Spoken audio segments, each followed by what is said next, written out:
Good evening, everyone, and welcome to today's session of AIM Prime program. Today's speaker is Dr. Ashley Stevens, and I would be briefly introducing Dr. Ashley. Dr. Ashley is the president of the Focus Group, IP Group, with over 28 years of technology commercialization experience in the biotechnology industry. He was the ex-president of Autumn and has lectured and published extensively on valuing technologies, technology transfer, licensing, and the commercialization of early-stage technologies. Being deeply embedded in the Boston ecosystem, Dr. Stevens has also been the director of the Technology Transfer Office at Boston University for 17 years, following 4 years in a similar role at the Dana-Farber Cancer Institute, a teaching affiliate of the Harvard Medical School. He has helped create over 60 spin-out companies from these two institutions, a number of which raised substantial amounts of venture capital. At the Boston University, the Technology Transfer Office was located on Boston University's in-house venture fund.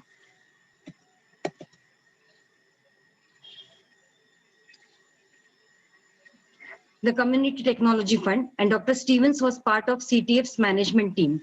For 10 years, he taught a graduate-level interdisciplinary course on technology-based entrepreneurship in the Entrepreneurship Center of Boston University's Quistrom School of Business, and is a guest professor at Osaka University, where he continues to teach an intensive version of this course, GTech, each summer.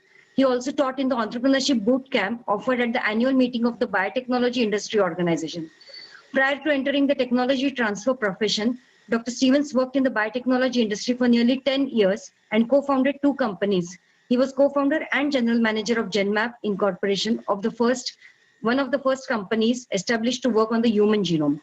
He wrote its business plan, raised and closed its Series A financing, and ran the company for its first 2 years. Myriad Genetics, the pioneer in testing for genetic predisposition to breast cancer, which has a current market capitalization of $1.2 billion, spun out of GenMap. Dr. Steven holds a BA in Natural Sciences and an MA and a DPhil in Physical Chemistry from Oxford University. He's a certified licensing professional and a registered technology transfer professional. With this introduction of Dr. Ashley Stevens, welcome Dr. Stevens to the session, and handing it over to you. Thank you for that nice introduction. So, let's get the screen sharing going.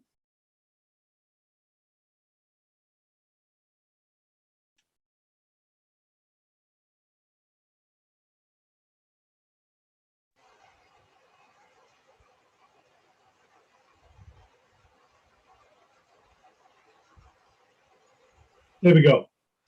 So I want to thank Prime and the Venture Center for asking me to give this talk. It's actually a new talk, which is why I haven't yet put any takeaway points in the Prime Resource Center library. As you heard, I've been in Boston. In fact, I said 28 years in that write-up. It's embarrassingly close to 40 years. I moved here in 1982 to start working in the biotechnology industry. And I've been part of the Boston ecosystem for really 40 years now. I've observed it, different facets of it. But this talk is actually the first time I pulled it all together. It kind of uses some segments I've talked about earlier, and then I've kind of expanded them and tied them all together. I think you're going to see that the Boston ecosystem, not just in biotech, because right now that's an all-time raging success, but in other aspects of technology, we've had our successes, but they have been fleeting, and we have lost them. And I'll take you through some examples of that, and we'll see what we can learn from them. So I want to thank the various sponsors of this course, and supporters and funders and so forth. I will start out by talking about the origins of Route 128, the highway Route 128, because people used to talk about the Route 128 miracle in Massachusetts, as Massachusetts was transformed from an old, tired, leather and shoe-based manufacturing economy to one of the first centers of high-tech innovation in the US. Now, you heard I was at Boston University for a number of years, so let's start out with some trivia. Who is the most famous professor who's ever been a member of BU's faculty? I'll give you some clues. He's not known for his scientific discoveries or learned writings. He actually applied a 50-year-old scientific discovery made by someone else to meet unmet consumer needs, what we call technology transfer, entrepreneurship, right? He couldn't interest the leading company in his industry to take up his ideas, so he founded his own company with his father-in-law. He actually wasn't his father-in-law, he was his future father-in-law. He staked his bride on the success of this venture to commercialize his idea. In other words, he was just a typical university professor doing whatever it takes to get his stuff commercialized. So since we're on Zoom, I can't ask you to put your hands up and say who it is, so I'll tell you the answer. How many of you knew that Alexander Graham Bell was a professor at Boston University when he made the critical invention of the telephone? Here's the story. In 1873, we appointed him a professor of vocal physiology and elocution. Now, elocution sounds like teaching the daughters of rich men to read poetry nicely and get a good part in the school play. It's actually what we would call speech pathology today. The Bells, his father, his grandfather, were what we would call vocal physiologists and taught the deaf to speak. Now, when he got to Boston from Canada, he started experimenting with electricity. There was a vigorous community of electricity in Boston, and he combined what he knew about the vibrations of sound in air with electricity and started looking at oscillating electrical currents. His first project was a harmonic multiple telegraph system, a way to put 2, 4, 8, 16 telegraph messages down the same wire. He lost that battle to somebody who would become one of his major competitors on the telephone, Elisha Gray. 1875, when he was getting close on the telephone, he wanted to work on it full time. He asked for a leave of absence and then asked his dean to give him his next year's salary in advance so he had something to live on. And the dean agreed. They don't do that anymore, I hasten to add. So he used his year well, and at the beginning of 1876, he prepared his patent. It took about a month to do it, and he filed on the morning of February the 14th. And that afternoon, Elisha Gray filed a caveat.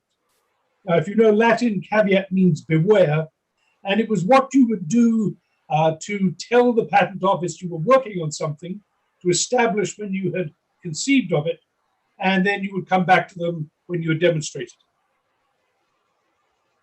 So the patent office saw that there were two people claiming the same subject matter, and within a week declared an interference. That's when two people are claiming the same invention, and they have to decide who invented it first. And within another week, they said, nope, that was Bell, he won. So the whole thing from filing to resolution was 6 weeks.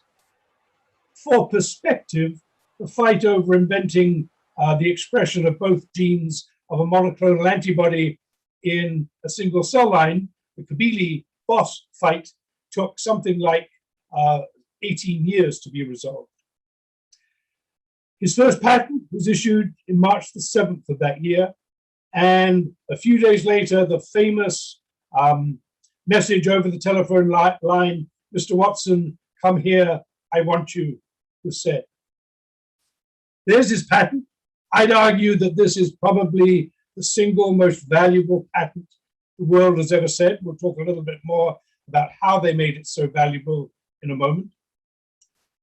And now, as they say, the rest of the story.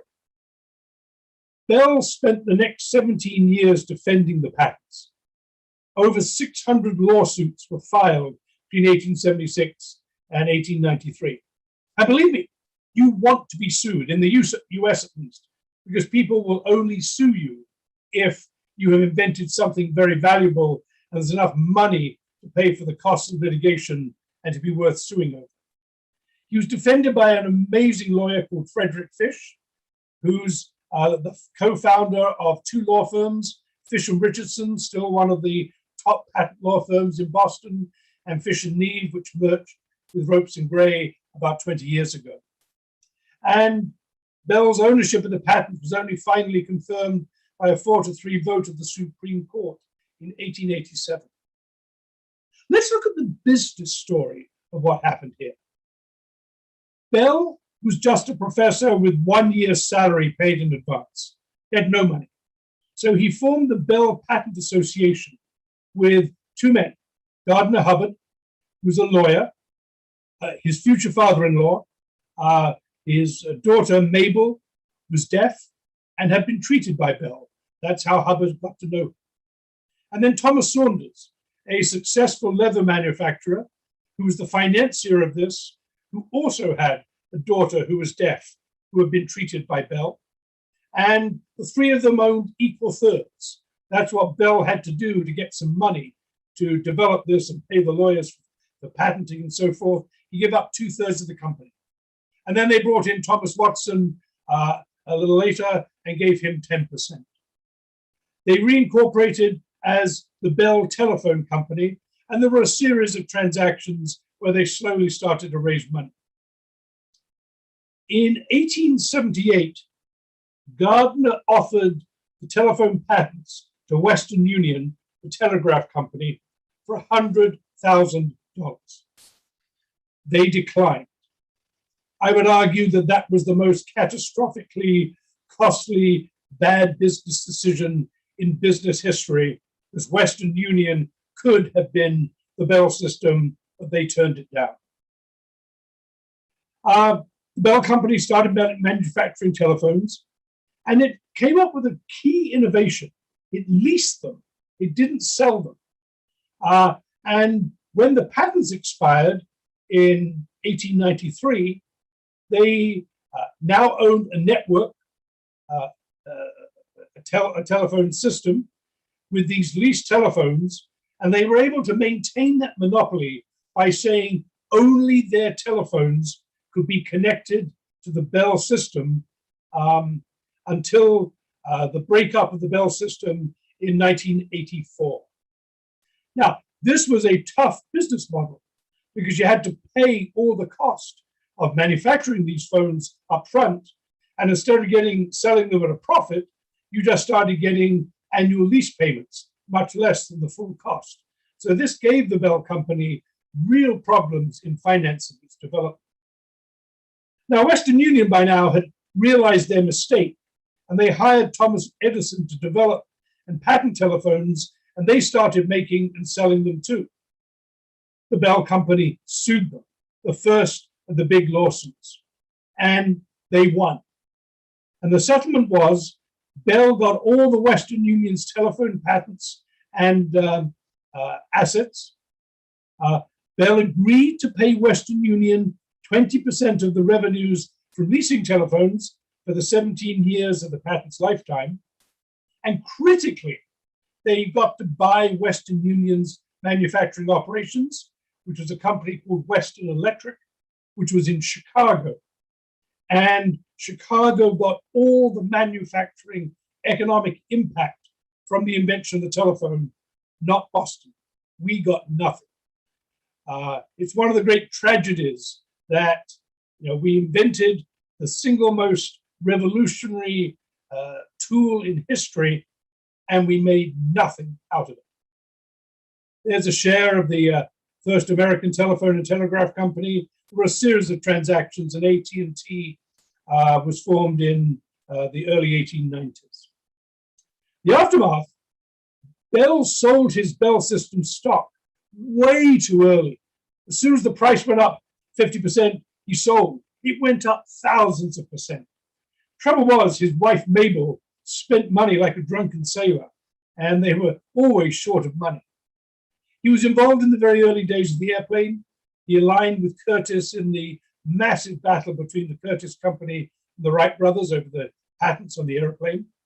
And perhaps one of his longest gifts to humanity from his fortune was he founded and funded the early days of the journal Science to be an American competitor for the UK's Nature. And really, no massive fortunes were made from the telephone. Bell, Gardner, and Saunders really weren't great businessmen. Some great inventors, innovators, Jeff Bezos, Mark Zuckerberg are great businessmen. Others aren't.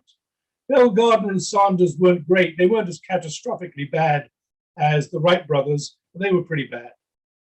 Oh, and what did BU get out of it? We gave him a year's salary in advance. Nothing. We didn't have any patent policy in place at the time. US universities taught rather than research back then. I'll give you a modern day equivalent of this, also in the communications industry. The University of Illinois Urbana-Champaign invented the internet as you and I know it and use it every day. They invented Eudora, which was the first email program that could attach documents. They invented Mosaic, the first web browser, which was written by a guy called Mark Andreessen, and which became Internet Explorer for Microsoft. They managed to make about $8 to $9 million from it all, which I think is just appalling for inventions that changed the world so dramatically. They licensed Eudora fully paid up, they told the New York Times once, for 6 figures. I'm guessing $250,000 to $500,000. They made about $6 million in royalties from Mosaic before they changed the terms of the license to one particular licensee without realizing the value they'd given. They spawned Netscape, which was co-founded by Mark Andreessen, who was so upset at the bad licensing practice from Mosaic. And UIUC sued him for trade secret theft, which was, I think, an awful thing to do to one of your students and employees. And there was a $2 million settlement. And if you read the book that was written on Netscape by Jim Clark, they offered UIUC some stock, but they insisted on cash. They could have got at least some Netscape stock, which would have been worth hundreds of millions of dollars at Netscape's IPO in 1995. I think UIUC's problem was they didn't have a tech transfer office. About 30 years earlier, they had outsourced tech transfer to a for-profit company, University Patents, which failed. And they didn't create an in-house resource to do tech transfer till 1998. So they were navigating blind during this period when they made these seminal discoveries. So what are some of the lessons we learned from all this? Well, Massachusetts high-tech cluster goes back around 150 years. Academic institutions are critical. Okay, so I worked for academic institutions for 20 years. You know I'm going to say this, but I truly, truly believe it. And these academic institutions have to have good TTOs, which is why I am so pleased that in your cluster, you have the Venture Center, because I think Premnath and Manisha are just phenomenal at this, and you are in very good hands. These academic institutions have to have patent policies in place. Early stage financing is critical. And if you're not careful, the economic impact can easily leak away, and I'm going to show you that next. So let's talk briefly about this culture of academia. A theme of this talk is that the Massachusetts high-tech cluster has both its roots and its constant renewal in academia. The 5th Congressional District of Congress gets the most federal research grants in the US, the most SBIR, Small Business Innovation Research grants, which are translational research grants that the US government gives to small high-tech companies. That's this cluster. You can see it's a tiny part covering Boston, Cambridge, and out to Route 128. There was a very important debate that went on. And the culture of academic involvement in commercialization started very early. There was a fight in the MIT chemistry department in the 1920s. The chemical engineer said, our students are overwhelmingly going to earn their living in industry, so we should study industry's problems to prepare them. Chemists said, no. We should study the purest, most elegant, sophisticated chemistry, and then our students will be able to solve any problem. And so there was a classic academic compromise. Professors were allowed to spend 1 day a week consulting for industry, if they want to, and keep all the money they make from it. What they can't do is give away the university's IP or sell their graduate students into slavery to work for their consulting clients. This policy has spread across North America. It is widespread in Europe and Australia.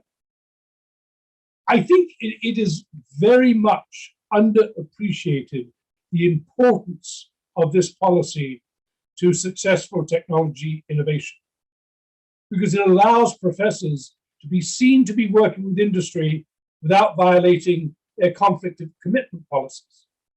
It allows a professor to help start a company, commercialize her research. She'll commit her consulting time for her 1 day per week to the company from some period of time. She'll negotiate an ownership stake in the company in return. And she doesn't have to choose between being a professor and joining the company, which is good because a lot of professors are much better professors than they are business people.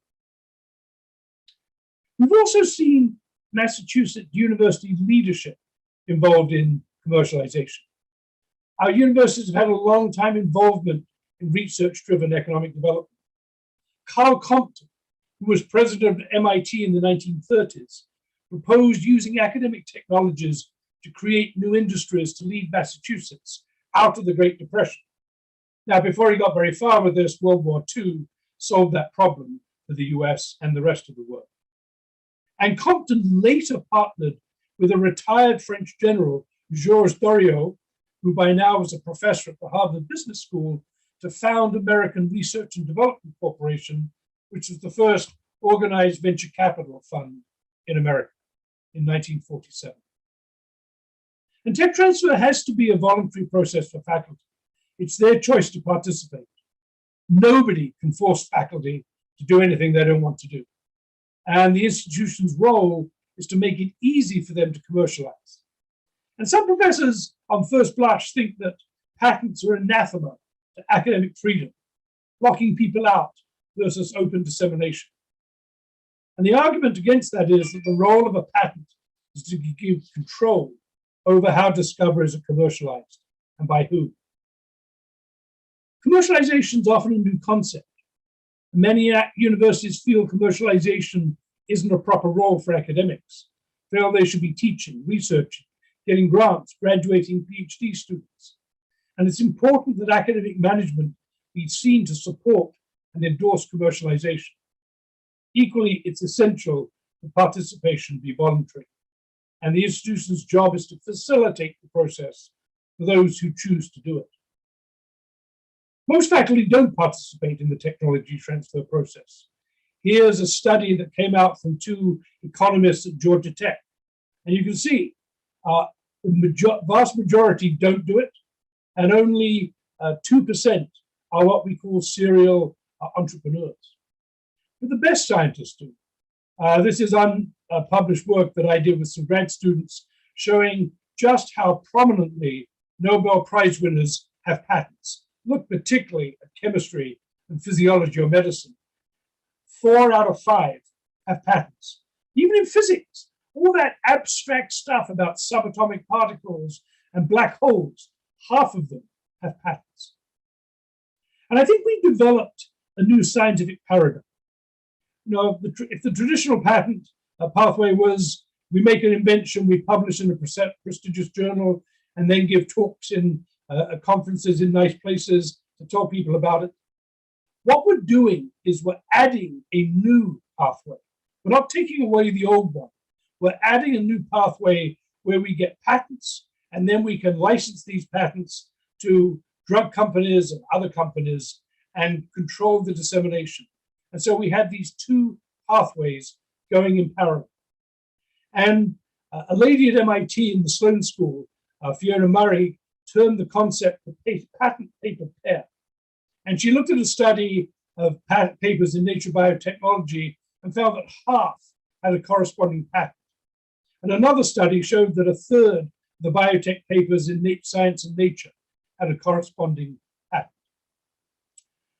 And has all this commercialization changed the nature of academia? Well, in that study I showed you, the publication rate doubled over the course of the study. The disclosure rate went up tenfold, from 1% to 10% of faculty per year. But there was no change in the journals they published in terms of basic versus applied research as measured by the journals. So what are the lessons learned? Academia can participate in commercialization without compromising the academic mission. It's a voluntary process. Institutional culture is important. At MIT, I got to say, you are expected to start a company sometime in your career these days. If you don't, people will think there's something wrong with your science, that it can't be translated to the real world. Okay, the next instance I'm going to talk to you about is another success followed by failure, the mini computer industry. And this is a tale of 4 once big companies. So mini computers were cheaper alternatives to mainframe computers, the IBM's Sperry Rand computers. And it was Massachusetts' leading industry for 30 years, the 1960s to the 1980s. The companies all either spun out of universities or from one of the pioneers. And they were the true basis of the story of the Route 128 miracle, which still people talk about. Although in fact, these companies were actually further out from Route 128 to 495. If the red line here is Route 128, it's about 10 miles out from Massachusetts. This was the region where all these companies were, from Lowell down to south of the Massachusetts Turnpike. And the terrible thing is that the industry completely disappeared over a 4-year period between 1988 and 1992. I was here, I lived through it. The industry was overtaken by desktop PCs, starting with the IBM PC, which made desktop computers respectable, and eventually led to very powerful workstations that were a cheaper and more convenient alternative to mini computers, which still had to be run by an IT department. And Boston did have an entry in the workstation business, but it got acquired by HP in California, and the segment is now dominated by California companies. So digital was founded in 1957, a guy called Ken Olsen, who worked at MIT's Lincoln Labs. Lincoln Labs was a separate laboratory MIT set up to do classified research for the government. And he designed the first transistorized computer. The early computers, UNIVAC, for instance, were based on electronic tubes, consumed enormous amount of power and were very unreliable. And it was the transistor that let them take off. And a guy called Harlan Anderson, also at MIT. They raised $70,000 to fund it from the American Research and Development Corporation venture capital fund I told you about. And for that, they got a 70% ownership in the company. So DEC was valued at $100,000 at its founding. And they also gave them $2 million in loans. When DEC went public 9 years later in 1966, ARDC's stake was worth $388 million. And believe me, in 1966, that was an awful lot of money. Still probably the best venture capital investment ever. And more importantly, this validated this whole venture capital model of funding technology development at companies that had no existing revenues, no existing cash flow, and then being able to cash out profitably through an IPO. Digital launched the program data processor because computers were thought to be women back in that time period. So they called it something different, a program data processor. It was interactive. The PDP-8 was the first true mini computer, launched in 1965, 12-bit architecture, and it was digital's first big success. So they managed to limp along for 8 years until they came out with this. Cost $18,500, very affordable. They sold 50,000 of them. They launched the PDP-11 in 1970, 16-bit architecture, and they sold 600,000. And then they came up with their VAX, which was 32-bit virtual memory. And at one point, Digital Equipment was the second biggest computer company in the world after IBM. They went on, they developed Alta Vista, which is the best search engine there was, pre-Google. It was all I used. I used Google once and never went back. They contemplated spinning it out. They should have done, they didn't, they screwed it up. They lost the opportunity. And their big failure was they failed to see the emergence of powerful PCs, as did all the other Massachusetts mini computer manufacturers. They got bought by Compaq out of Texas and ultimately shut down. Data General, founded in 1968, 3 of the founders came from Digital Equipment. Their first product was the Nova. It was 16 bits when DEC's PDP-8 was 12-bit, replaced by the Eclipse MV800, which was 32-bit. WANG, founded by a Chinese guy born in China, emigrated to the US, Wang. He worked at Harvard with Howard Aiken on the Mark IV computer for the Air Force. It was Aiken's first fully electronic computer. And Harvard shut down computing research in 1951, decided it wasn't too sufficiently academic. And Wang left and founded Wang Laboratories, and he pioneered word processing. And it wasn't really regarded as mainstream computing. And he developed office-wide network word processors and printers. We had one at Biotechnology. And you could add PCs to the network, and he could have led the way in office PC networks. But his PCs were incredibly expensive, and standalone PCs soon did word processing, and Wang faded into obscurity. Prime was founded in 1972. Several of the founders came from the Multic project at MIT, which was an early time-sharing program. Their first product was 32-bit, and they were particularly strong in banking and product design graphic systems, and Ford's internally developed CAD/CAM system worked on a global network of Prime computers. Here's the tragedy of Apollo. Apollo was founded in 1980, founded by William Poduska, who was VP of software engineering and a co-founder of Prime. It was a pioneer in graphical workstations, which were even smaller than mini computers. It was the market leader in this segment from 1980 and 1986. So it was founded 2 years before Sun Microsystems. They had a proprietary operating system based on Multics. And they did that because Unix licenses were too expensive back then. AT&T messed that up. They got acquired by Hewlett Packard in 1989 for $486 million. And HP incorporated Apollo's technology and progressively shut it down. And essentially, that has been the end of computer hardware in Massachusetts. We were great for a while, and then it moved to the West Coast, and it's never come back. What are our lessons learned? Well, the mini computer industry was based on academic research. I told you I'm going to keep pushing that argument. Clearly, never stop looking over your shoulder. See what's coming along that could make you irrelevant. If you ever look at the history of satellite telephones, Motorola put something like $5 billion into launching satellites to do satellite telephones, which were incredibly expensive and bulky and inconvenient. And they totally failed to see that cell-based telephones, mobile phones were coming along and made it entirely irrelevant. You've got to keep looking over your shoulder to see what's coming along.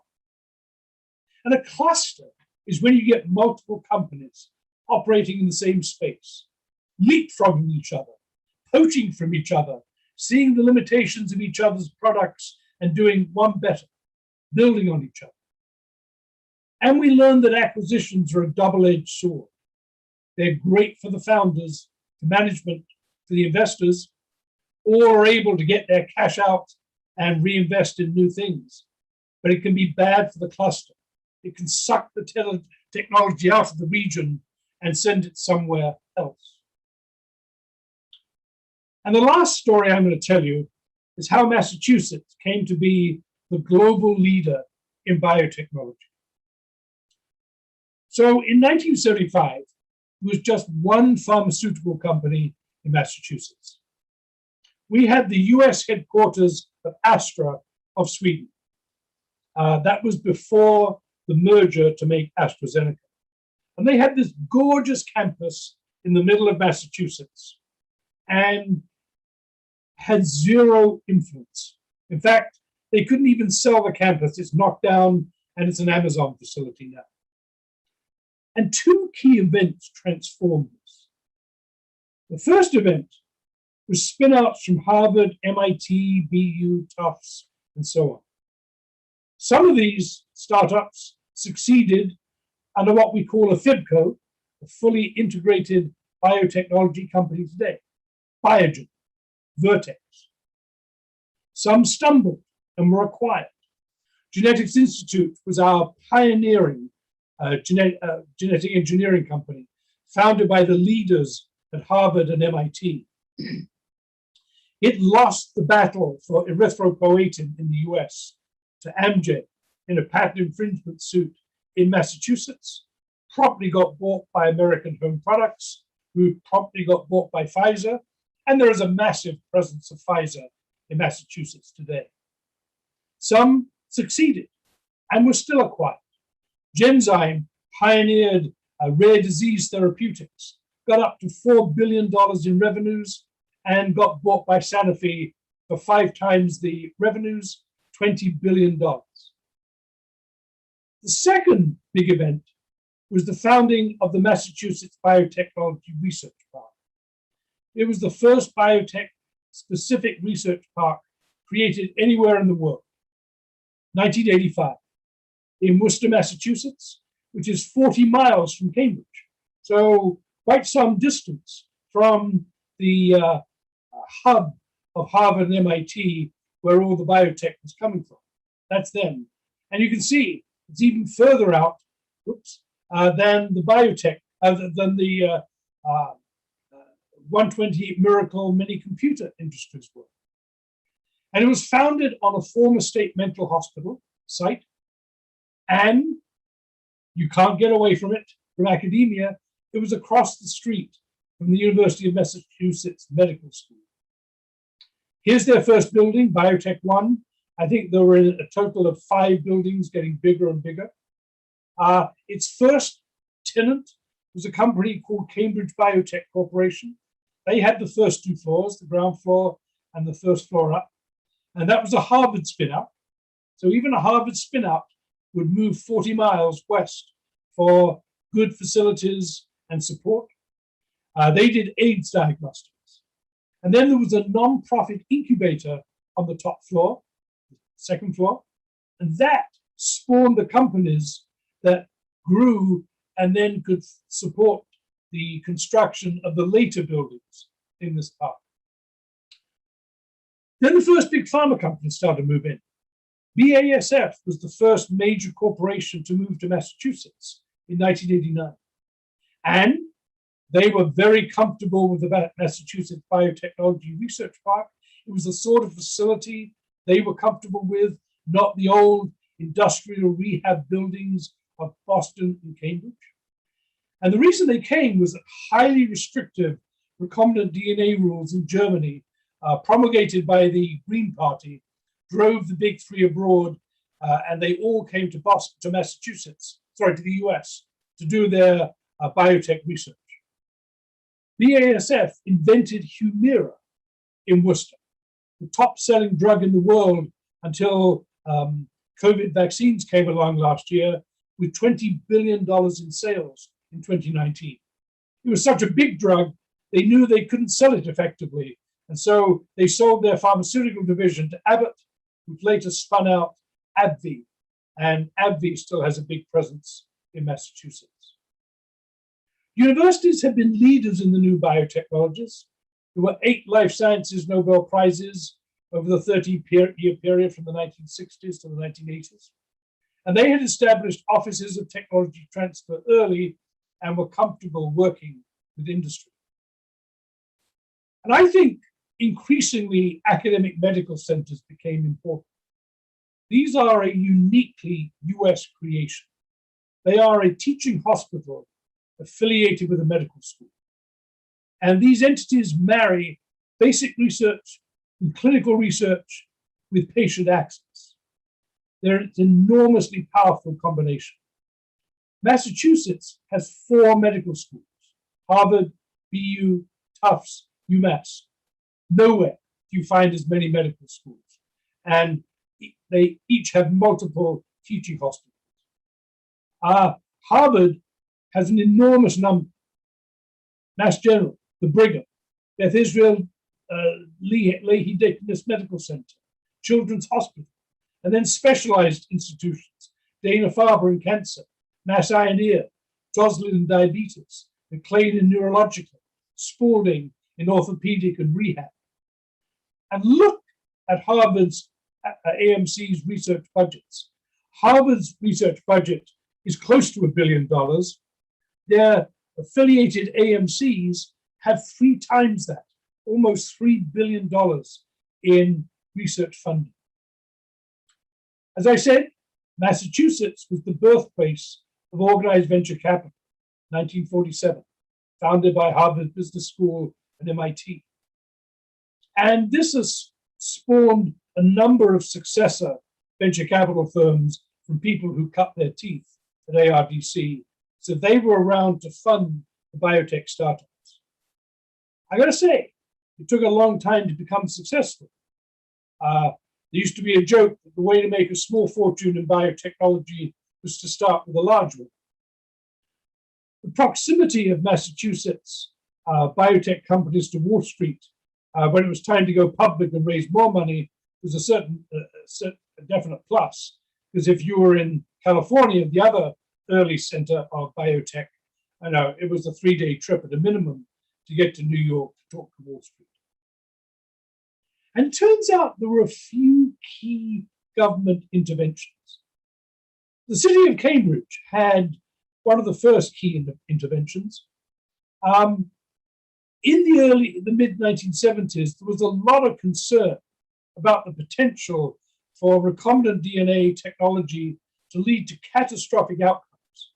And the pioneers in recombinant DNA technology at the Asilomar Conference in 1974 put a voluntary hold on recombinant DNA experiments for a year while they worked out safety rules.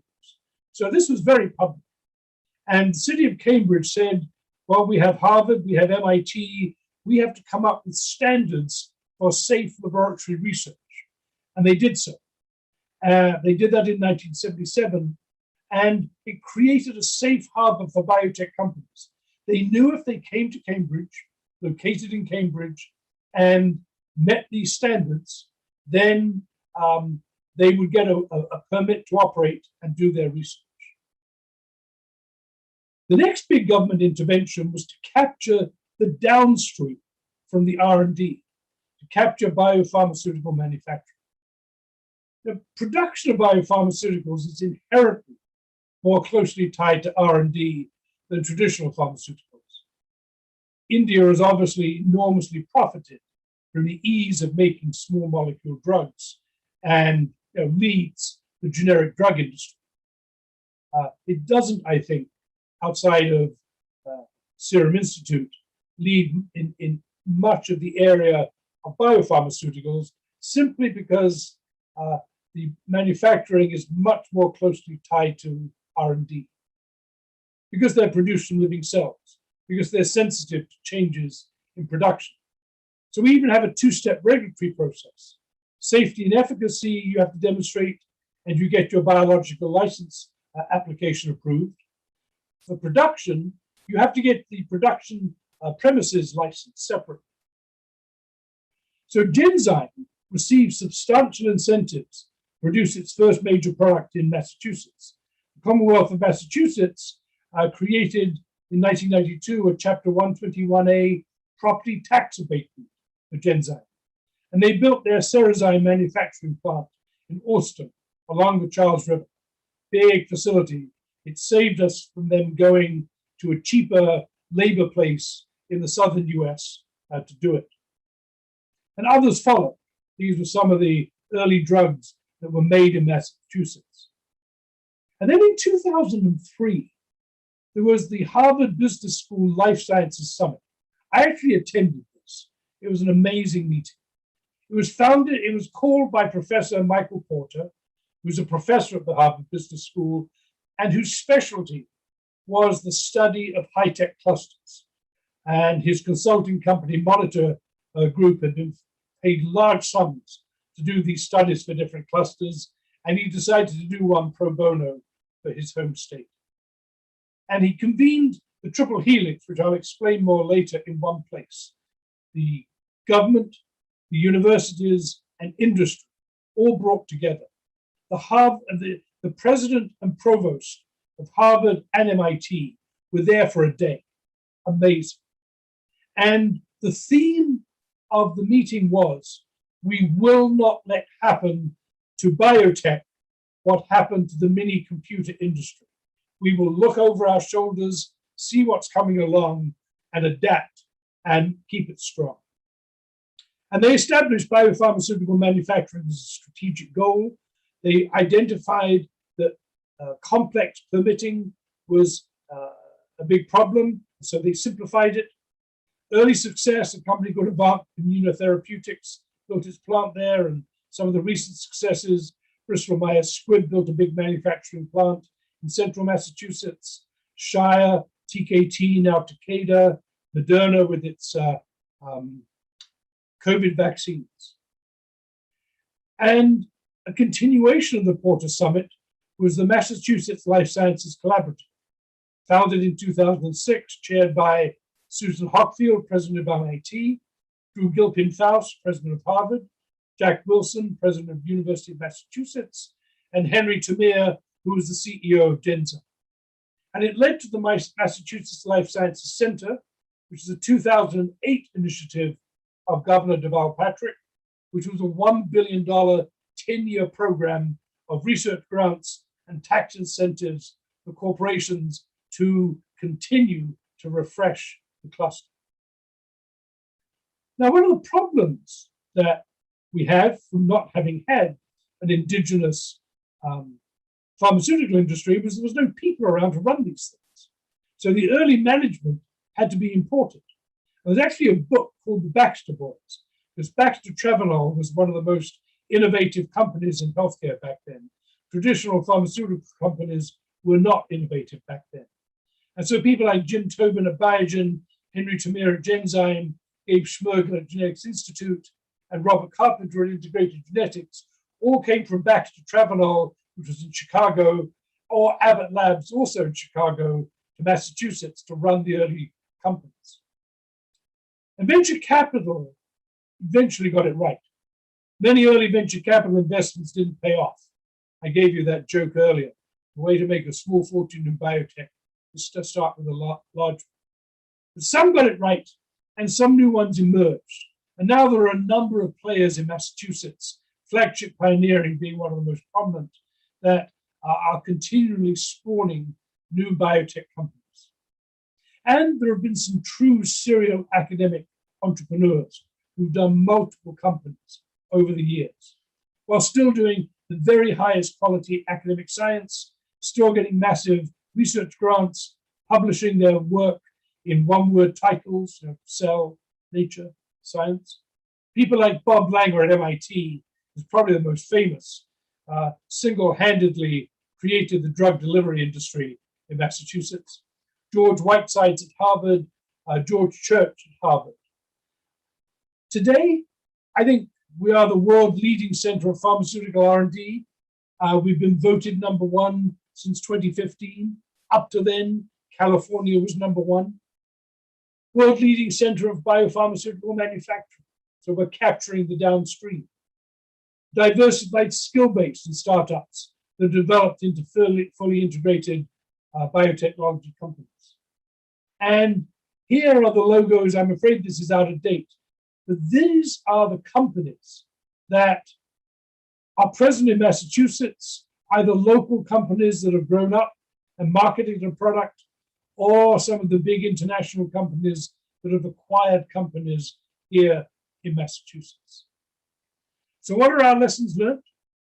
It took 25 years, at least, until we started to be truly successful. We built on the exceptional strengths of Harvard, MIT, BU, Tufts, UMass, the academic medical centers, and the academic culture that was increasingly comfortable with commercialization. We needed to import the first generation of management. The funding sources were in place, federal grant funding and venture capital. And we were a highly networked city. It was small, it was compact, people bumped into each other all over the place. Frankly, I think these are unique strengths. I think it's hard to replicate Massachusetts elsewhere, although I'm going to finish up telling you about it. But I think some of the lessons learned, the need for patience, the need for funding, the need for the right attitudes, the need for networking, are applicable broadly. And I'll finish up by talking about a new model of innovation-led economic development, which we call the triple helix. So here's the cover story of Business Week in April 1992. Big black headline, industrial policy. The very phrase rattles the teeth. It implies bureaucracy. It suggests government will pick winners and losers. Done badly would certainly hurt America, but with the Cold War over and a global economy taking shape, America needs to shore up its competitiveness. This doesn't sound much like American industry and American government, does it? 6 months later, there was a very different story in Business Week. Hotspots, America's new growth regions, places like Silicon Prairie, Medical Alley, Laser Lane, Ceramics Corridor. And inside was this map showing where these new hotspots are. And you can see they're all over America. And what's notable as much for what's on there is what's not on there. You haven't got Route 128 in Massachusetts. You haven't got Research Triangle in North Carolina. You haven't got Silicon Valley in California. Those are the old hotspots. These are the new ones. And as you read the story, you see they identified the ingredients of a high-tech cluster, a major research university, a high quality of life, building on local industry, cooperation between the local industry, business, and government, technology transfer from the university, funding sources, state funding sources, venture capital funding sources, and angels, rich individuals, incubators. And they say you'll see phases of economic development. First, you'll see startups. Then you'll see the new division of a major US company move in. Then you'll see foreign companies move in. And you'll see export-led growth. So I had been at Dana-Farber for about a year and a half when all this came out. And I had taken my job in tech transfer, because I needed to leave my GenMap startup. It was in New Haven. My wife was fed up with me being away. And this seemed like an interesting job. These two articles and a corresponding one at the same time in the Wall Street Journal began to convince me that not only was tech transfer an interesting job, it was a very important job. Look at the central role of research universities in the formation of these high-tech clusters. And I think this account was the first description of the triple helix model of economic development, a term first coined by a professor at New York University at the time, now at Stanford, called Henry Etzkowitz. And this is a model in which there are three parties that lead to economic development: academia, providing the technical impetus; industry, providing the application skill; and government supplying funding and necessary policy changes, as opposed to the traditional bilateral model of industry and government. And if government wanted to fund economic development, then it would supply a subsidy to industry. So I've been talking for about an hour. Thank you for listening. It's been interesting. I think Massachusetts has had big successes. I've shown you our failure in the mini computer industry. I think we have correspondingly big failures in computer networking. I mean, the internet was invented by a company called Bolt, Beranek and Newman in Cambridge, with government funding for the Navy. They were the people who put the ampersand in our email addresses. There's not much computer networking in Boston these days, although we do have Akamai technologies. We had Lotus Software, one of the first PC software companies. They got eclipsed by Microsoft, and Seattle got all that growth. So we've had our successes in Massachusetts. We've also failed to capture and keep a lot of the economic impact. So with that, I will stop my screen sharing and let's have a discussion. Yeah. Actually, while people ask questions, I thought I'll begin. Yeah. Yeah. Can I request you to also talk about insights from the perspective of, say, entrepreneurs themselves, in the sense like what is the secret recipe between, say, for academic entrepreneurs? What works, what doesn't work? I mean, what are the pointers one can pull out for the academic entrepreneurs and for other entrepreneurs in terms of what, when they get started, what are the things that they should keep their eyes open for, and what are the lessons from, say, the stories of specific enterprises that you talked about? I did capture some of them. I'll come back to those, but I thought you can probably discuss that a little bit. For example, a person like Bob Langer, is there a recipe to that productivity in creating startups? So there's actually, and I'd be happy to give you a copy. It's probably a copyright violation, but I'll give it to you. There's a very interesting Harvard Business School case study on Bob Langer, and how he got started. And he had his troubles. His first 9 grant submissions were rejected. He got his PhD from MIT in the chemical engineering department. And they didn't offer him a job. He got a job in a different kind of hodgepodge school of MIT, a very interdisciplinary school. And as I said, first 9 grant applications got rejected. And his colleagues started to say, well, have you thought where you're going to go to, Bob? Then he started having successes. And it grew. His hodgepodge academic department got shut down. But by then he was established and he got a job in chemical engineering. And he developed a formula. His formula was, first of all, talk to the tech transfer office early and get a patent position established.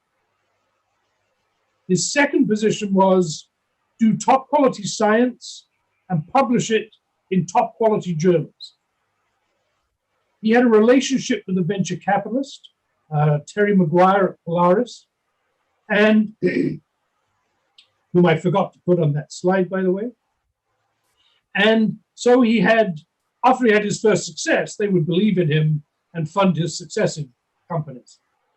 And then he did this when the grad students who did the work had finished their thesis, got their doctorate, published their papers. They would join the company as chief technical officers and carry the science into the company. And Langer was, well enough known that he would get a big company to do an early deal with this company to validate it. So that was his model. It evolved over time. It speaks to persistence. It speaks to a commitment that commercialization is another way of disseminating your scientific discoveries, just like publication and giving talks at conferences. It speaks to having an academic culture that is supportive. As I said, he could consult for industry 1 day a week, and that allowed him to be active in this. And MIT was supportive of commercialization. Its professors have been since the 30s, but they said that is secondary to you being able to support yourself through traditional academic funding channels of getting grants. And Langer got very good grants, and he has one of the biggest labs at MIT now. So that's the stories. I think one of the lessons I would say is find every avenue for support you can find. If you're just a scientist and you have no business experience, look around for an entrepreneur to work with. Look and see whether your institution, maybe in India, the IMIs, whether there are professors there who have courses where they have students who want to analyze business opportunities. That was what we did in my course at BU. The first half, we analyzed the technology. The second half, we did a feasibility study for a company, kind of a precursor to its business plan. Would you be able to raise the money? Would you be able to hire the people? Would you be able to exit? I think exit is the biggest consideration. It seems strange that before you get into a new company, you have to know exactly how you're going to get out. Who is going to buy this company from you? Because IPOs are pretty rare. You've got to have a good plan to sell the company so that you and your management and your investors are going to get a return on all the effort and money that you put into it. Yeah. Actually, the general thought I remember many years back in the Boston area was that incubators really didn't have much of a role in the startups flourishing. Very often you would hear this from professors. My feeling was that Boston had this privilege of having a very strong ecosystem, so maybe incubators didn't have such a big role. But how have startups in, say, the Boston area accessed resources, and what are the key things, enablers? I think SBIR, you said, is one of the key enablers, right, as a Yes. grant funding program. Are there any other key enablers which have made it possible for startups, and what can entrepreneurs learn from it? So Premnath, I think the idea that incubators weren't important was a concept promulgated by Harvard and MIT, who didn't have any. And Lisa Nelson at MIT used to like to say, Cambridge is our incubator. I think that was ridiculous. At BU, we created 2 incubators, and we found people coming from Harvard and MIT to start their companies in our incubators. And more recently, there's been a lot of incubators. I told you about the Massachusetts Biotechnology Research Park. It created an incubator, and professors from Harvard and MIT would go out to Worcester, 40 miles away, to put their company in this incubator because the resources were there. The Cambridge Innovation Centre was an incubator right next door to the MIT campus. MIT doesn't have a campus. It has a whole bunch of buildings in Cambridge. So this was right next to it. So I think Massachusetts has come to the realization that incubators are really important. And I've told you, it didn't come out in this talk, but I have found in my travels around the world that incubators are massively important. And most importantly, that the people who run them are critically important. The managers of incubators tend to be the local professors of entrepreneurship. They've seen business models that worked. They've seen business models that didn't work. They know where the local companies are that will work with startups. They know where the local sources of innovation funding is. So getting the right people in your incubators is absolutely critical. So I think incubators really do have a role. Having dedicated research parks with buildings that these incubator companies can graduate into as they grow up and become more successful, that's critically important too. So are these companies looking for, what are they looking for in these incubators, and what are the key things that the incubators are delivering besides, of course, the fact that they have infrastructure and so on? I mean, are they really bringing in resources, connects? What exactly are they bringing in, and what are lessons for our incubator managers? So a startup has no money, right? It is going to be struggling for money. And we saw how Bell gave up 2/3 of his company to file some patents and to develop his company. So a startup company is probably going to need some facilities to do something. If it's software, yeah, people can do that at their home without a dedicated facility, particularly, with the pandemic and how good we've got at remote work in the last year, you can do that. But if you're developing a tangible object or a process, things like that, you're going to need a facility to do it in. So you're going to want that facility as economically as possible. So that's the first role of the incubator, is to supply affordable space. I think another thing that a facility does is it brings people together and you get cross-fertilization of ideas. At the BU incubator in our photonics center, there was a monthly lunch where we just took one of the conference rooms and the founders of these companies would bring a sandwich and sit around and talk.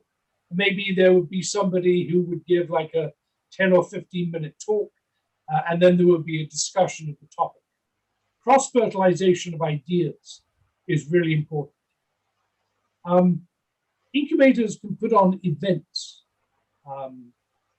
sessions to talk about technologies that will attract companies and other people to come in and meet.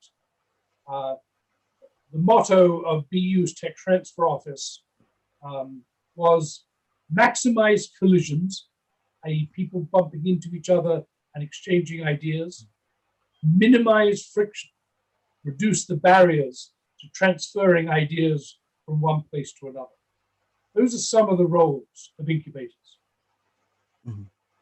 I think there's a related question here on key success indicators of incubators, do's and don'ts. I think you've covered a few. Do you want to add any more or any do's and don'ts? Well, I think it's critically important for the incubators to stay in touch and to track their graduates and to be able, and probably the two most important factors to track are their employment level and the funding they've raised. And then that's the data that they go to local government, state government, national government and say, here's our success metrics. Here's the impact we're having on our local community. This is why you should support us. because I do think incubators are very difficult to do on a for-profit basis. I think like tech transfer is a not-for-profit activity. I think incubators are most commonly and best done as a not-for-profit activity and are seen as part of the local infrastructure, just like roads and railways and airports. And I think there's a good argument that university tech transfer should be regarded by the national government, the regional governments, as a part of the local infrastructure. If you take the journey of a couple of startups in the early stages, can you walk us through how exactly what comes first and what comes next? I'll tell you the reason I'm asking you this. Sometimes assumption is that there are VCs who will initiate the entire thing. And since we don't have that same VC ecosystem, it may not necessarily happen the same way, right? In India. So can you tell us roughly what would be some few scenarios of how the conception of a startup would happen, how resources would be arranged, how would they take off in the very beginning, including the key people, the key resources, the key technology, and all those things coming together in, say, a typical university environment in Massachusetts? Well, that's a pretty broad question. Maybe take an example of a couple of companies which you might have seen yourself and walk us through that early part. Is it that some professor publishes an outstanding piece of work, and this is the mythology that one hears, which venture capitalist sees it on the journal and calls him up and says, let's start a company, right? I mean, is that so? Or that happens? That yeah. certainly happens. Yep. Not that often. Let me tell you the story of one of the companies I'm most proud of. It's a company called Symphogen. It was in Copenhagen, and it got started the following way. When I joined BU in 95, I joined on May the 4th, 1995. And a month later, June the 8th, 1995, was a critical deadline for anybody who had patent applications in the US. Because June the 8th, 1995 was when the US changed its patent system from giving you a term of 17 years from when you first, when your patent issued, to a term of 20 years from the earliest application to which you claimed priority.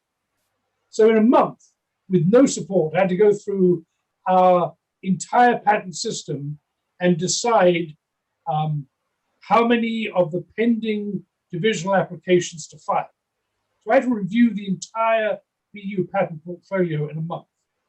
One of the technologies I came across I really liked was for polyclonal antibodies, invented by a professor called Jackie Sharon. Now, she was one of two professors at BU who had come from the Harvard laboratory of Mark Patashny, who was one of the founders of Genetics Institute, that company I talked about. And anybody I've ever met from the Patashny laboratory are some of the smartest scientists I've ever come across. And so Jackie's idea was, okay, we have monoclonal antibodies and they do things and they can treat disease, but that's not how nature fights disease. Nature fights disease with polyclonal antibodies. So can I create a way to create polyclonal antibodies synthetically? And that was her patent. This really appealed to me. And there had been no interest in it. And so we filed a whole bunch of divisional applications to keep the technology alive and to get the full 17 years from issuance. And I was under severe pressure to abandon cases that had cost a lot of money in patents and hadn't been commercialized. And I was able to find my boss and keep this alive. And then in 2000, the Biotechnology Industry Organization had its annual meeting in Boston. And there was an opportunity for professors to present their science to an audience without having to pay the admission fee for bio, which was very substantial. And so I set up a presentation from Jackie Sharon, and she was one of the first ones, and it was a catastrophe. The signage was wrong. There were like 4 people in the audience. I was embarrassed. Well, one of those 4 people really liked what they'd heard. They were there scouting from Denmark, and they had some seed funding available from not Novo Nordisk, but from the Novo Foundation. And they really liked Jackie's technology. They contacted me. We arranged a breakfast meeting the next morning, and they liked it, went back to Denmark, started negotiating a license, and we did a deal. We started to transfer the technology, and the first thing they found was the technology didn't work. The technology depended on 2 things: phage display and cloning. And Jackie wasn't an expert in phage display. They could have walked away. They didn't. They moved 3 scientists into her lab and worked out how to make it work. The dean of the medical school was bitching at me that they should be paying indirect costs. I said, no, Aram, we should be grateful that they're there. And the CEO was a woman. And I told her when she came to visit Boston, she had to charm the pants off the dean so he stopped bitching. And she did. And he was happy. And they made it work. They set out to raise funding. And it turned out I had done too good a deal of negotiating the license. And they came back to me and said, Ashley, we got investors ready to go, but they say we've got to renegotiate the terms. So the deal we did was we halved all the cash terms I'd negotiated, but doubled the stock terms. We got twice as much stock. And that stock came from the other founders. They gave it up to get company funding. So they started developing the technology. They made it work. They got a drug to treat newborn babies with I'm blanking on the name of the blood type that they need transfusions. I'm sorry, it'll come to me. They developed that, and they found the FDA didn't buy their theory that this product should be approved as is. They said, well, no, you have to test each one of those 50 antibodies in it and get data on each of them individually, not on the collection of the 50 together. That killed the idea. Symphogen got that product approved. They offered to license it to companies. They got it into ready for phase 3. They offered to license it to companies, no upfront, couldn't get any takers, never got further developed, and they turned their attention to different products that consisted of maybe 2 monoclonal antibodies. That is what you call a pivot. When your original idea doesn't work for some reason, you move to something different. They went along, they raised about $120 million. They were the biggest privately held biotech company in Denmark. And then they got bought about 2 years ago, I think, by Servier. They were still privately held. I've never been able to find out how much they got bought for. I will tell you there have been so much financing and so much dilution that neither the founders nor BU made any money out of the stock we made of it. So that's kind of a semi-ugly story. The technology didn't work. The company went on and was successful. The founders and the founding institution didn't make any money. But we had a big economic impact on Denmark. Mm-hmm. I feel good about that. Can I just ask a little bit on that itself? When the company was created, was it created by the professor, or is it for the foundation that initiated the company creation by bringing in 3 people? When was it created and how was it structured at the very inception? I believe it was created in Denmark. It was an AS. There were 3 founders. Kirsten Dreyer, who was the CEO, the woman. John Hardvold, who was actually an Oxford DPhil like myself, who was the chief technical officer. John Haroom, and a CFO, who's the guy I dealt with and negotiated with. And who brought them together? Kirsten had worked for Novo Nordisk. She was in charge of R&D for alternative delivery systems for insulin. Thomas Feldhuis, the CFO, I think had worked for the Novo Foundation. And I don't know where they met John Haroom, the young guy, the CTO. Yeah. But they formed themselves. They formed the company. I don't know, I don't recall whether they gave Jackie stock directly. She certainly had a share of the stock that I had negotiated in the company, the BU, as part of the license. Mm-hmm.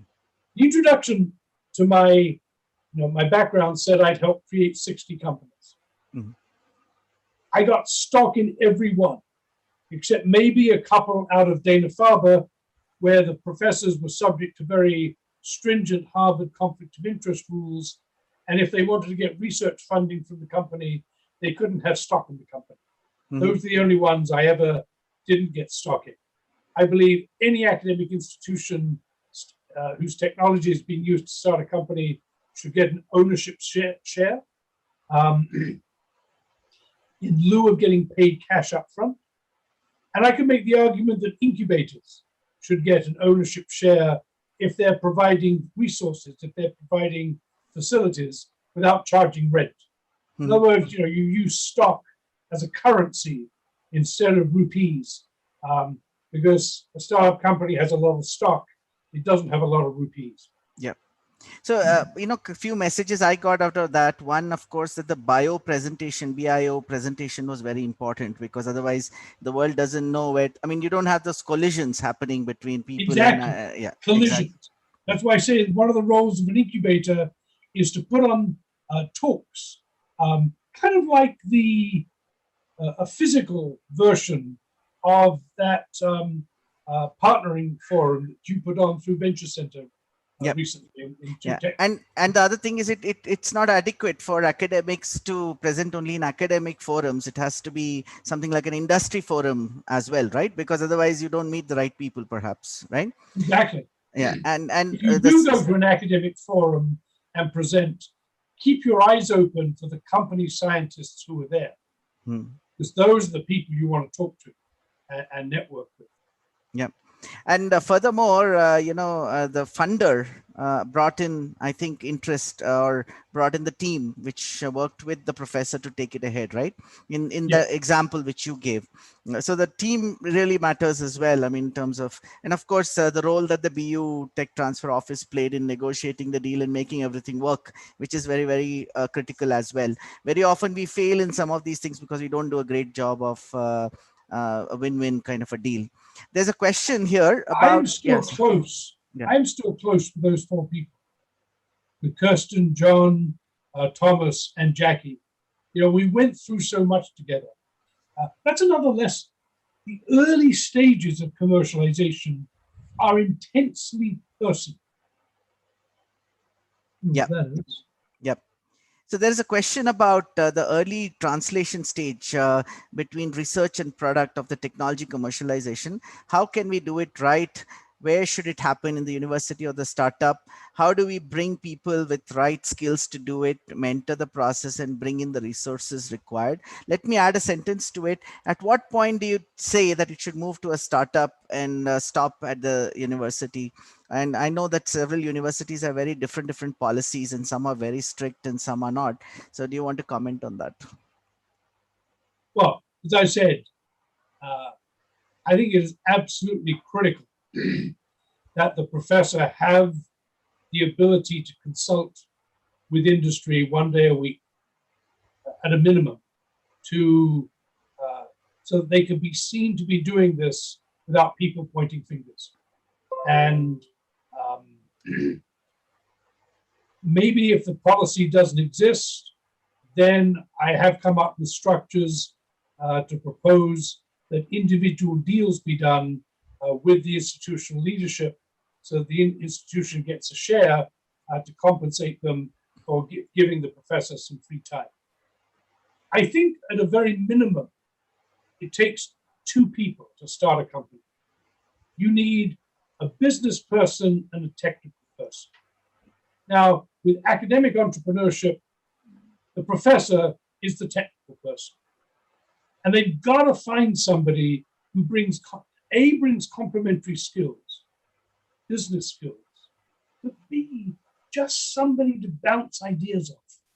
It is so much easier for 2 people going back and forth to develop an idea than just trying to sit down and think it through yourself. So I think the tech transfer office can supply that role of the business person. I think the incubator manager can supply the role of that business person, although probably the incubator manager, it may be a bit late, because if the company is in the incubator, then they've already got started. So that's why I say, look to the tech transfer office, look to a business school, look to an external entrepreneur to do as much of the thinking through as you can. University technologies are what we call embryonic. They are totally unfunded, unverified technically. We don't know if they're going to work. In particular, we don't know if they're going to work at scale, if they can be scaled up. And we don't know if they do work, whether we can make the product at a cost that people will pay. So we have market risk and technical risk. And the whole process of technology commercialization, in my view, is successive risk reduction, in parallel reducing the technical risk by demonstrating feasibility, and reducing the market risk by talking to people who would buy it, who would use it, to know what their criteria are, to want an innovation in that space. And your objective is to get to an inflection point, a series of inflection points at which you've reduced risk enough that the value's gone up, that you can raise your next slew of money from whatever source it comes at a higher valuation. But what is the transition point between the university and the startup? Because on one side, there is a philosophy that it should be stopped very early. Another way it's taken too far in the university, perhaps. And on the other hand, there are policies which sometimes don't allow in the UK, for example, there are embedded startups in some universities. In the US, in certain places, they don't allow that, right? So what is the point where, of transition, and how did you decide, for example, that this is the point at which we should, 2 questions. One is this should go into a startup, and also choosing between a startup and other options for commercialization. So in the US, the university owns the professor's inventions. They have to sign them over. That's what it says on paper.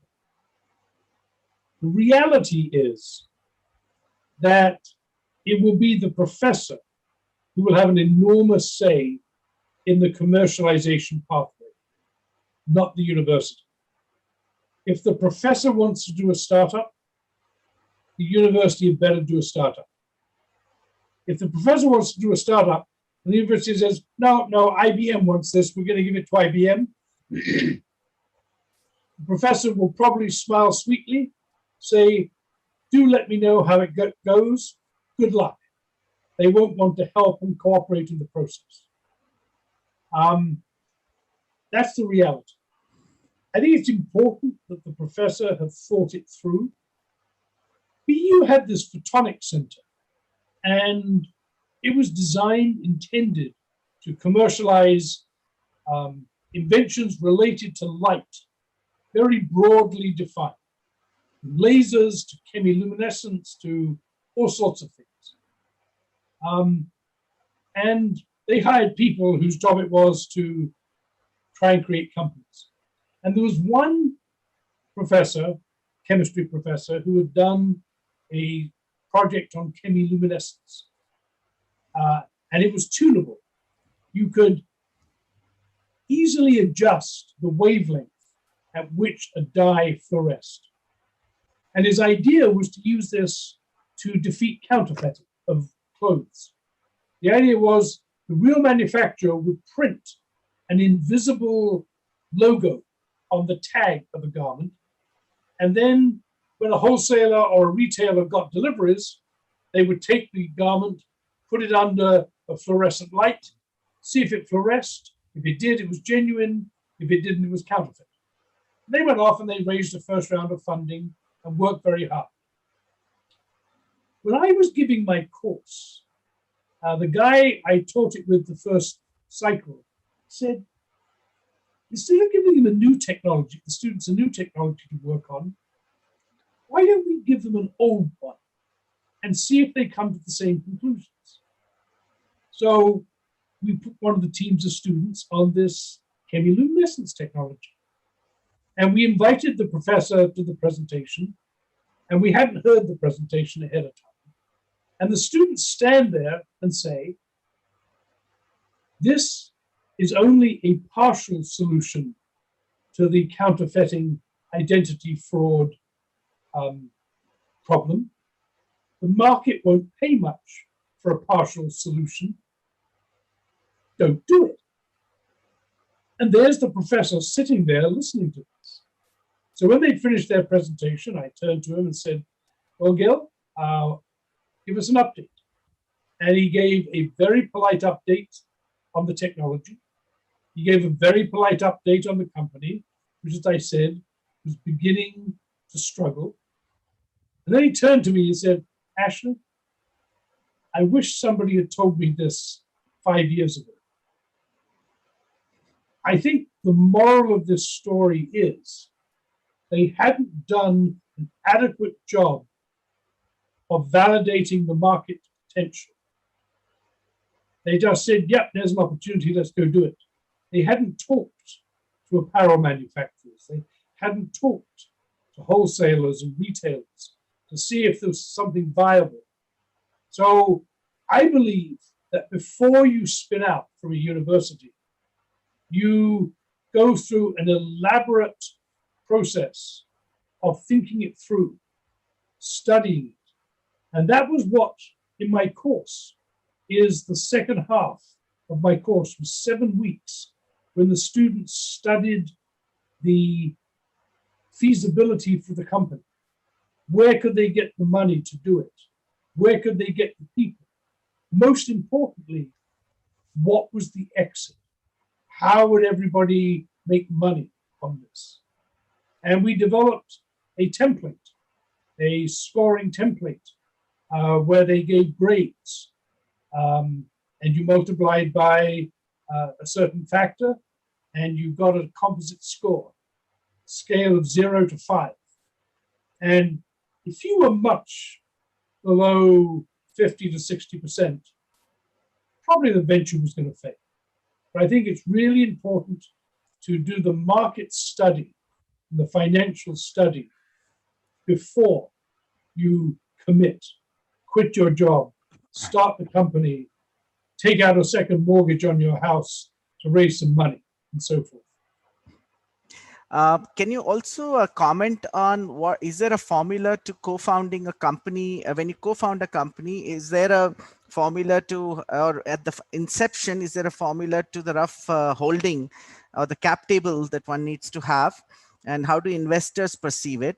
And also, how do investors look at patents, and how do they value those patents? And are there some, you might be covering some things later, but in another talk, but I thought you can comment on that in terms of when the earliest investors come in, how do they place value on different things that the company is getting started up with? So I think in what you would call a deep tech company, investors are going to want to see patents, that there is a foundation of protection, that if it's successful, then the company will be able to exclude competitors. In terms of the founders, I think the most comfortable relationship is one of equality. They have equal shares. And if they're not going to have equal shares, I would say don't go uneven until you get to fairly big differentials. If it's a two-person team, don't have one person say, well, I'm 55% and you're 45%, which, by the way, was the relationship between Bill Gates and Paul Allen at the founding of Microsoft. I don't know why they did it, but they split apart fairly quickly. You don't want one person to think, well, I'm doing all this work and the other guy's going to make more out of it than I do. So I think equality is very important. One of the biggest problems you have is giving people all their stock up front. Because if they don't, if the relationships and the partnership doesn't work out, and one of them leaves early, then they've got all their stock, and there is a deep resentment by the other people. I will recommend a movie to everybody to watch. It is called Startup.com. It's available on Netflix, and it's the story of two guys who start a company in the days of .com, and they want to create an app to pay parking fines in New York City. And it turns out that they had a third partner that they gave a third of the stock to, and he was inactive, went away. And the VCs made them buy him out with their own cash. And it is ugly, ugly, ugly.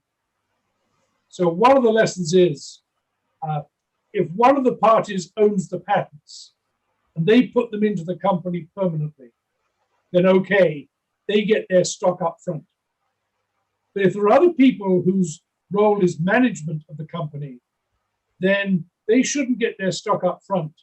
They should earn it in over time, maybe 2 to 3 years. And if they leave early, then they don't get the bit they haven't earned yet. That is of critical importance in starting a company. And what is the rough holding? What is the rough holding of academic partners and also of early stage investors? What is the range that? You will typically find that the first round serious investors will want to own 51% of the company. So they have control. So one of the lessons is try and get the company to the point where you can ask for a decent sum of money. I showed you the example of Digital Equipment Corporation, where American Research and Development Company wanted not 51%, but 70% of the company for their $70,000 investment. So the company was only valued at $100,000. Now, that wasn't bad. That was a lot of money back in 1957. But today, you want to try and raise maybe $2 million so that your value of your company was $4 million before you started giving up that sort of share. Regarding the way the university gets its share, in the US, the university generally doesn't take the lead in starting the company. Generally, that is an entrepreneur or a venture capitalist working with the professor. They will found the company, divide up the shares between them, and then come to the university for a license. As I said, the university should always get part of the shares of the company in return for the license. And there are two models we use to negotiate that share. One is they say, okay, well, you've got 3 founders and you want our technology, so we become your 4th founder, so we each have 25%. That may be, I'll talk about Europe separately. In the US, we don't generally do that. I found that the founders regard the university as being greedy if they want a quarter, and all they're doing is chipping in some patents, which they want to get reimbursed for. So we often adopt what is called an anti-dilution model, where we say, look, give me a small percentage, 5%, but keep me at 5% until you've raised X amount of money. And that was the deal I did with Symphogen. I figured out what the percentages were. I think I got something like 5% to $5 million raised. And we subsequently doubled that, I think, to 10% to $5 million raised. And after that, we take dilution with everybody else. I found that in general, not always, because I said in this movie, startup.com, the venture capitalists very much objected to the silent part. In general, the investors don't particularly care how the founder's stock is distributed. They care on how much they get in the next round, in general. So I said, startup.com, no. They said, that guy is going to be so demotivating to anybody else who joins this company, you've got to get rid of it. And it's an ugly, ugly scene. Mm-hmm. And by the way, startup.com is a true story. It was the CEO, who's an investment banker at Goldman Sachs, who'd been at Harvard, and an Egyptian friend of his from Harvard was going into the movie business and was going to go back to Egypt and make movies. And this guy told him he was going to start a company. And the guy says, oh, that's fascinating. Can I come along and film it? So they filmed it in real time, not knowing what the outcome was going to be. And then they made the movie from the film clips. So it is a movie that anybody who's proposing to start a company must watch. Startup.com. Sure. So there are, I think I've covered quite a few questions. There are a few questions on TTOs, I think, which we can discuss separately. Are there any questions also on founders, company founders who want to understand how things work in, say, the US ecosystem differently than, say, how it might happen in India? By the way, Ashley, in the Indian ecosystem, there is investors would be very fussy about the cap table, and they wouldn't want they would want full-time entrepreneurs to hold much of the company, right? And anybody idle would be something which they would really fuss about quite a bit in terms of shareholding itself. Anyway, there is a question about, sorry, can I take just a few more minutes and then we can close, right? Okay. Yeah. By the way, Mugdha has put out a feedback form. Please do fill it up as we go along. And are the TTOs funded from the core budget of the university? Are they required to earn their expenses, become financially self? I think this is a question which always comes up. How are the TTOs structured? Because there are some incubators who are associated with universities as well, and institutes, research institutes out here. So I did actually do a study on this, and I will upload the paper to the library. I published in 2010. It depended on data from 2006. And the data showed that in 2006, 52% of US tech transfer offices spent more money than they brought in total. They spent it on their people, on legal expenses to get patents, and on the operating expenses of the company. So this is in one of the biggest research ecosystems in the US, 2006, so 26 years after Biotechnology. Now, when we get money from tech transfer in the US, we give a piece to the investors, to the inventors. We keep a piece to the university or the tech transfer office, generally. And we give a bunch away to maybe the professor's laboratory, to his dean, her dean, to the president of the university to invest in research. And typically the TTO of the university only keep 15, 20, 25% to offset the costs of tech transfer. We found that only 16% of universities kept enough of the income they generated to offset all the costs. And in between, there were some that covered their costs after they'd given the money to inventors, but still before they gave it out for research. So that's why I say tech transfer is generally best done as a nonprofit activity. I think in the US, most tech transfer offices are part of the university. There are a few that are independent corporations. Some state universities set up a research foundation, which is a private nonprofit, because the state universities are owned by the state. And they set up a research foundation which owns the intellectual property, licenses it, and puts all the money back into the university, because that gives them certain freedoms and flexibilities to operate and protects the income from the university. So I at BU, I made more money than I brought in, than I spent. I didn't make enough money. I didn't keep enough money to offset the costs. So we were dependent on the university giving us a net budget contribution each year. Yeah. Can I also request your view on how structured should this process be of taking things out to commercialization?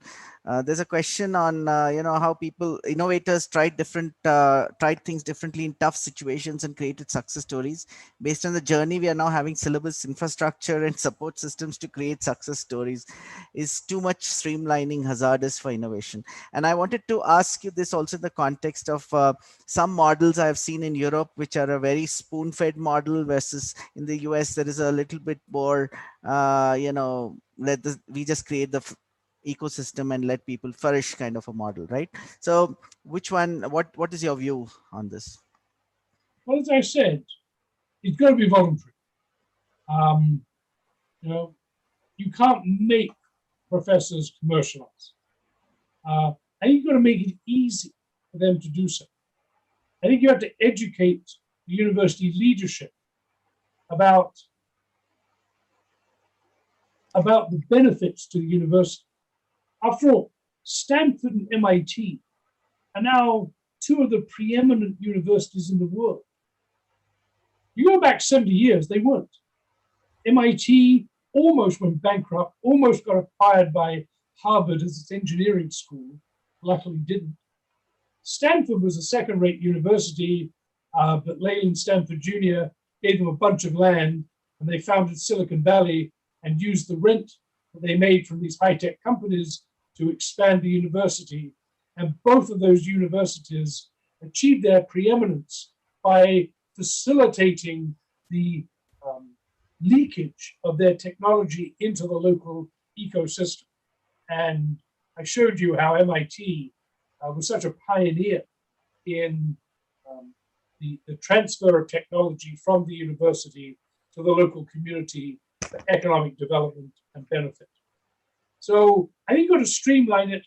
I think giving people the opportunity and the resources to think things through as closely as possible before people start making life-changing decisions.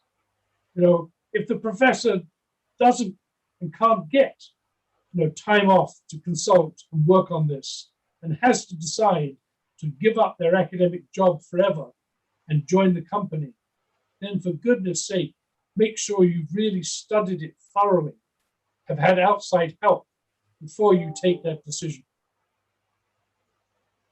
Sure. Okay, I think we have covered a lot of ground out here. Thank you so much for taking the time. Mukta, Anmol, do you want to make any announcements? But before that, let me thank Ashley. Thank you so much, Ashley. This was a very interesting talk, a lot of insights, a lot of things to think about, a lot of lessons as well, and also being patient with the questions that I was pulling out for you. Thank you very much. So I'll now leave the floor to Mugdha and Anmol to take it ahead, please. Yeah, thank you so much, Dr. Ashley, for joining us today. So some administrative announcements. I hope all of you have joined the Google